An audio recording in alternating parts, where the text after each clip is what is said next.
Hi folks, I'm Andrew at the East Warren Tool Library. I'm the Tool Librarian, and welcome to our first in our DIY workshop series. And we're attempting to do the workshop via distance learning. So you could either learn this at home and then come in and build on what we're doing, or you can check the tools out and the wood, bring it home and build it, and then rewatch the video if you need. So let's see how it goes.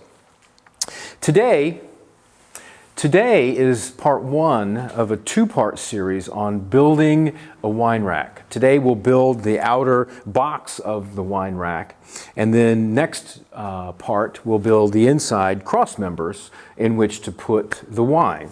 Now, we've got everything provided: tools, hardware, metal. No wine though. We're not buying wine, unfortunately. I don't think the tool library can do that. So let's look at one of the tools we'll be working with first. This is a Ryobi compound miter saw.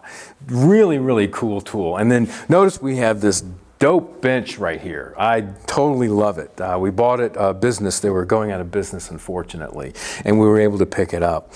So what this tool does, it's a saw like this, but the compound miter part comes from this adjustment right back here, and you can pull it out. So we can cut a length of a shelf up to 12 inches wide or so. So you get a whole lot of versatility options with this tool.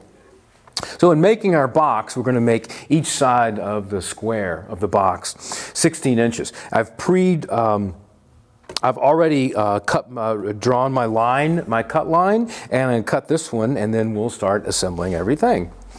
So there's a couple of things to think about when you're dealing with a saw like this, and it can be a very scary machine because it's loud. Well, just listen, okay? I'm going to put these on because it's loud. I mean, that's pretty loud, you know? I mean, I don't want you thinking you can cut your hand off or anything, but if you don't know what you're doing, you have to follow some safety guidelines. This little rail right here is wonderful. It keeps you out of the way of the saw. Hearing protection is always good. My glasses can serve as vision protected because they're rated for that. Otherwise, we have goggles and everything. So I'm going to lean down here and set up the cut. The saw is barely touching the line that we're going to cut on. The left part of the saw is barely touching the line that we're going to cut on. So now we've got four sides of the box cut, exactly 16 inches. We're going to adjust the saw and cut some 45-degree edges on all the corners so we can fit that box together very tightly. To change this to 45 degrees, we've got this measurement right here. If we go back and undo from right here, check it out, it's measured 45 degrees, bada bing, and 45 degrees. Now the accuracy on this is amazing. I did some test cuts before we started filming, and it is right on the money, 45 degrees. So what I'm going to do is on every single cut, I'm going to, on that right angle, right there on the tip of that right angle, I'm going to lay that laser so it intersects that right angle.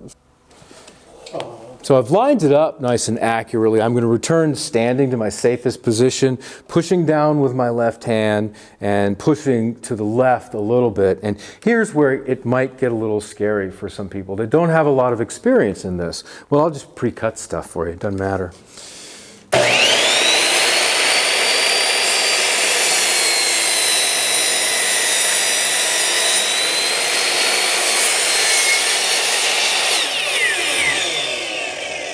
Nice.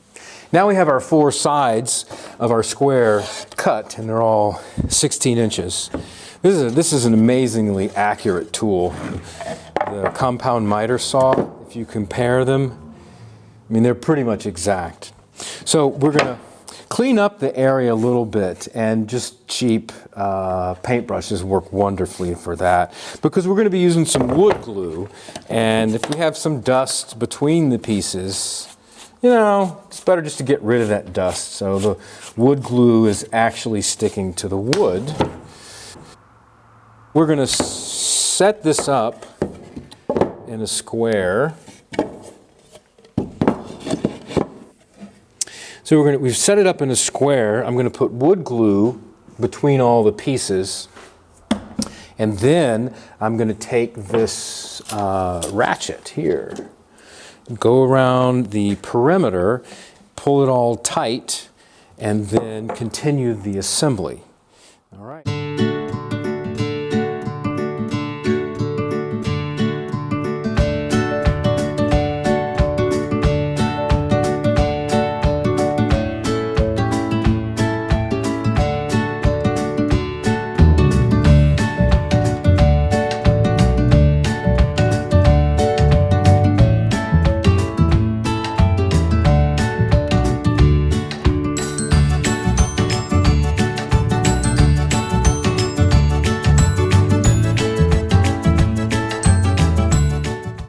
Now that we've added our 4 brackets around the corner, we're going to turn it over and do the same on the back side.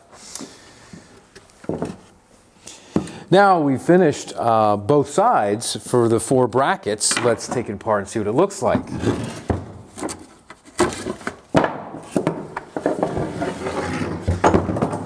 Look at that.